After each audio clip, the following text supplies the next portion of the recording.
Bem-vindo ao BizuCast, o podcast que transforma a lei seca em conteúdo direto, claro e útil para quem trabalha ou quer trabalhar na segurança pública. Aqui você ouve as principais leis federais cobradas nos concursos e aplicadas no dia a dia dos agentes da lei. Quer ir além? Acesse kibizu.com e tenha acesso a conteúdos exclusivos. BizuCast, a qualquer hora, em todo lugar, no seu ritmo. Olá! Hoje vamos dar uma olhada mais a fundo nos princípios de aplicação da Lei Penal Militar. Aquela parte inicial do Código, sabe? Artigos 1º ao 8º, sobre tempo e espaço. Isso mesmo. E olha, para quem está na batalha dos concursos para a área de segurança, dominar isso aqui é fundamental. É o alicerce de todo o CPM. Exato. Então, vamos começar pelo começo mesmo, o famoso artigo 1. Princípio da legalidade. Basicamente, não há crime sem lei anterior que o defina, nem pena sem prévia cominação legal. Parece até, sei lá, óbvio, né? Parece, mas é a garantia máxima, né? Principalmente no direito militar, que é tão específico. Ninguém pode ser pego de surpresa por uma regra que não existia antes. Certo. Garante que a conduta tem que estar lá, escrita na lei, antes do fato acontecer. Justamente. Protege contra qualquer arbitrariedade. E seguindo no tempo, temos o artigo 2º.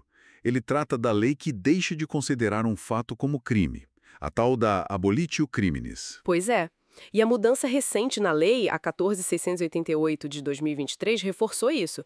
Se a lei nova diz que não é mais crime, para tudo. Cessa a execução da pena, cessam os efeitos penais, acabou. E o parágrafo 1º? A retroatividade da lei mais benigna. Essa sempre cai, né? Sempre. Se a lei nova for mais favorável para o réu, ela volta no tempo para ajudar. Mesmo que já tenha condenação definitiva, não importa. Mas como é que se define qual lei é a mais favorável? O parágrafo 2º explica isso, né? Explica. Você tem que pegar a lei antiga inteira e a lei nova inteira e ver qual delas, no conjunto, aplicada ao caso concreto, é melhor para o agente. Não dá para ficar pensando parte boa de uma e parte boa de outra, entende? Ah, entendi. É a lei como um todo. Exato. E rapidinho, o artigo 3º sobre medidas de segurança. A regra geral é a lei do tempo da sentença, mas se a lei da execução mudar e for melhor, aplica-se a melhor. Ok. E tem também o artigo 4º, da lei excepcional ou temporária. Essa é uma situação bem particular. Ah, essa é outra atividade. É o contrário da retroatividade benigna, né?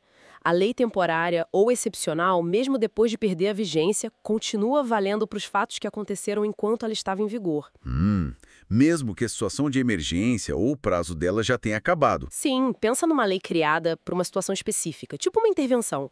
Ela foi feita para aquele contexto. Então os atos daquele período são julgados por ela, mesmo depois. Garante a eficácia da norma. Faz sentido. Bom, agora 2 perguntas cruciais para concurso. Quando e onde o crime militar é considerado praticado? Artigos 5º e 6º. Ótimas perguntas. O artigo 5º, o tempo do crime, adota a teoria da atividade. O que importa é o momento da ação ou da omissão, quando o agente fez ou deixou de fazer. O resultado pode vir depois. Não interessa para definir o tempo. Ok, teoria da atividade para o tempo. E o lugar? Artigo 6º. Aí a coisa muda. Pro lugar do crime, o CPM usa a teoria da ubiquidade, também chamada de mista. Vale tanto o lugar onde a ação ou omissão ocorreu no todo ou em parte, quanto o lugar onde o resultado aconteceu ou deveria ter acontecido. Ah, então é mais amplo. Tanto faz onde foi a ação ou onde foi o resultado. Isso, ou onde deveria ter ocorrido o resultado, né? Isso dá uma margem maior para definir a competência territorial para julgar o crime. E no caso de crime omissivo, é onde a ação deveria ter sido realizada. Entendi. O tempo define a lei aplicável, lembrando da retroatividade benigna. E o lugar ajuda a definir onde será o julgamento. Perfeito. A teoria da ubiquidade ajuda a pegar aqueles crimes mais complexos, que começam num lugar e terminam em outro. E falando em lugar, o artigo 7º trata da aplicação da lei no espaço. A territorialidade é a regra, né? Crime no Brasil, lei brasileira. Sim, essa é a regra geral. Mas o CPM também prevê a extraterritorialidade. Ou seja, a nossa lei penal militar pode ser aplicada a crimes cometidos fora do Brasil. Claro, sempre respeitando tratados e convenções que o Brasil assinou. Aí tem o conceito de território por extensão, certo? Aeronaves, navios... Exato. O parágrafo 1º diz isso. Aeronaves e navios brasileiros, onde estiverem, se estiverem sob comando militar ou sendo usados para fins militares, são considerados território nacional. E a lei pode até ser aplicada em naves estrangeiras se estiverem em local sob administração militar e o crime for contra as instituições militares brasileiras. E o conceito de navio é bem amplo, né? Sim, o parágrafo 3º deixa claro. Para fins penais militares, navio é qualquer embarcação sob comando militar. Não precisa ser um navio de guerra enorme, pode ser qualquer uma. Para fechar essa primeira parte, o artigo 8º. E se o militar já cumpriu pena lá fora pelo mesmo crime? Bom, a pena cumprida no estrangeiro, pelo mesmo fato, ela atenua a pena que seria imposta aqui no Brasil se forem de natureza diferente. Ou então é computada se forem da mesma natureza. Para evitar a dupla punição, o bis in idem. Isso. É fundamental em crimes que têm essa repercussão internacional. Ótimo. Então, resumindo para o pessoal que está estudando. Artigo 1º, legalidade é a base. Artigos 2º e 4º, as regras de ouro sobre lei no tempo. Retroatividade da lei melhor e ultratividade da lei temporária. Artigos 5º e 6º, tempo do crime é ação ou omissão. Lugar do crime é ação ou resultado.